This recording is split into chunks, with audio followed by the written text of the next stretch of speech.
What's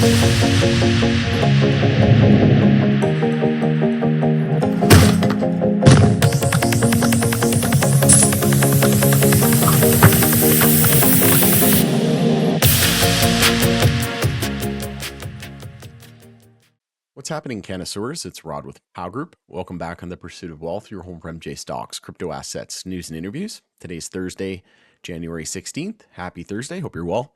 And in this video, we got an exciting update. Florida, Smart and Safe Florida, has introduced a new MJ legalization initiative for the 2026 ballot. So they filed for that. We'll discuss all of that and more. We'll look at the MSOS chart as well. We get an update on the technicals and the price action, my thoughts and opinions on that in the days, weeks, months ahead. Before we get to it, though, make sure to smash the like. It helps support me in the channel. If you're new, you can subscribe, tick the bell. You'll be notified on any future content. And as always, this is not financial advice. This is for entertainment purposes only. You can also follow us over on X, Elon's platform. Shout out to Elon, formerly Twitter. Handle for that is @GroupPow. Loving the platform and going to be using this as my platform of choice going forward. The MJ Herald did a great job summarizing it, and there's a lot to like here. There's been some review of this, and a lot are saying that there's a lot in here that is going to rectify the issues of the previous amendment. So the first initiative, which was Amendment 3 in November, we know it came very, very close. It needed 60%. That's difficult to achieve. Some states, it's only 50%, but we came in at 57. So very, very close. The fact that, a lot of the issues the first time around that Ron DeSantis raised have been rectified, and we'll see the second time around if it can pass or not. But ultimately, I do think we're going to see legalization of medical under the new administration, and then recreational will be left up to each individual state.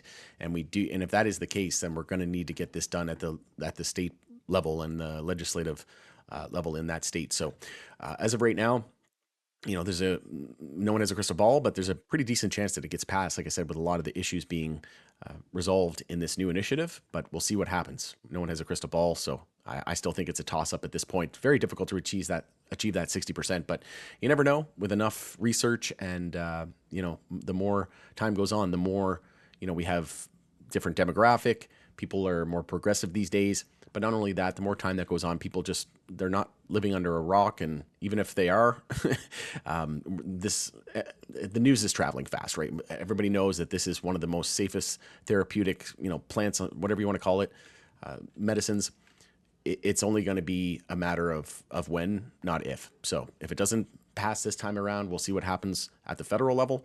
But ultimately, I think there's a solid chance. Let me know in the comments section below, what do you think about this? But Smart and Safe Florida files new MJ legalization initiative aiming for a 2026 ballot. And it's not a very long article, so I'll just read it.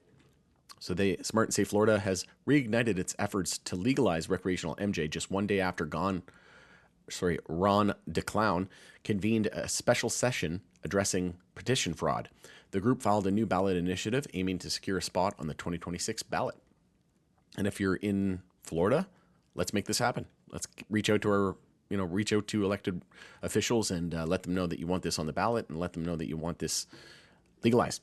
Similar to the group's of 2024 proposal, Amendment 3, the new initiative would legalize MJ and MJ products, edibles, concentrates, etc. for those 21 and older, establishing possession limits while maintaining restrictions such as prohibiting public smoking.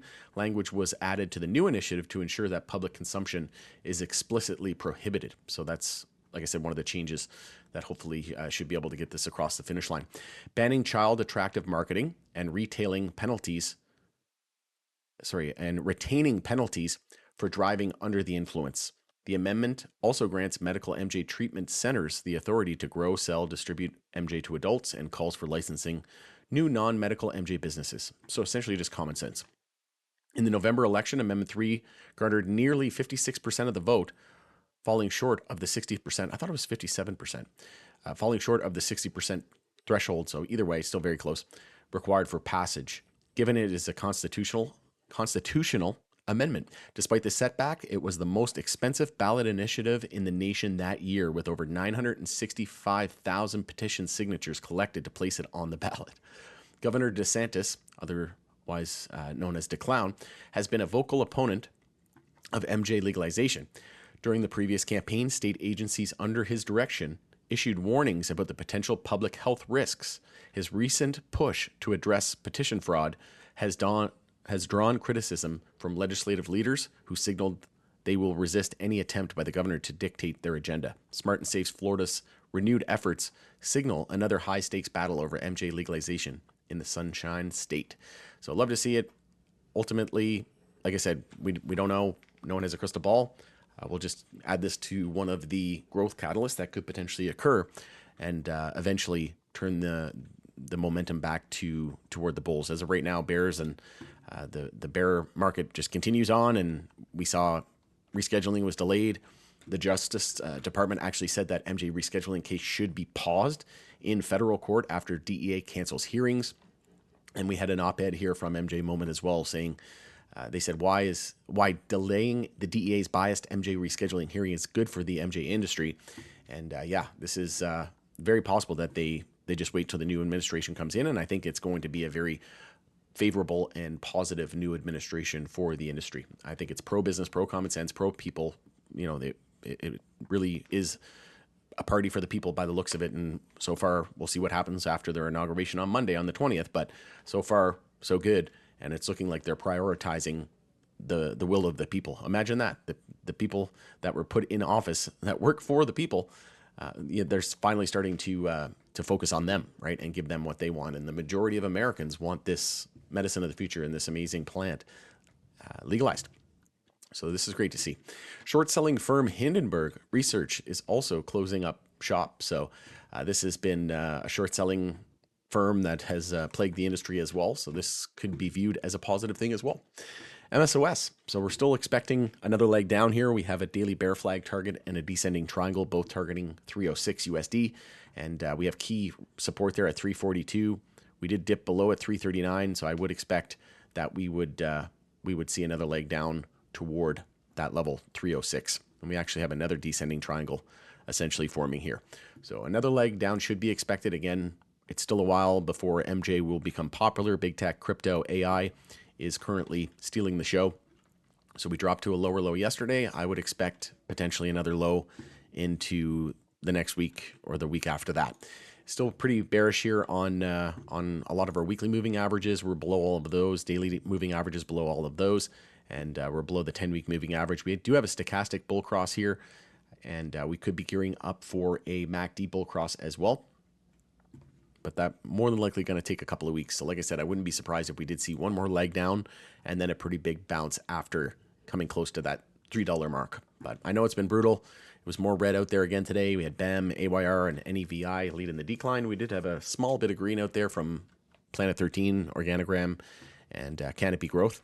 Canopy Growth had a daily bear flag target as well, and we're getting very, very close to that. And then there was another 30-minute bear flag, that was forming, and that is saying 208. So again, a lot of the industry is showing another leg down. So if you only own MSOS, and you're not looking at the rest of the industry, you're not getting the whole picture, right? You want to see what all of the names in the space are doing because it's more than likely that they're going to follow one another.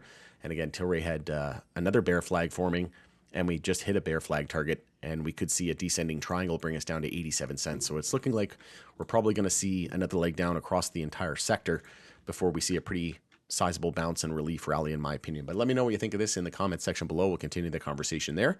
It's Rod with Pow Group. Thanks again for joining us on the Pursuit of Wealth, everybody, and we'll catch you on the next one.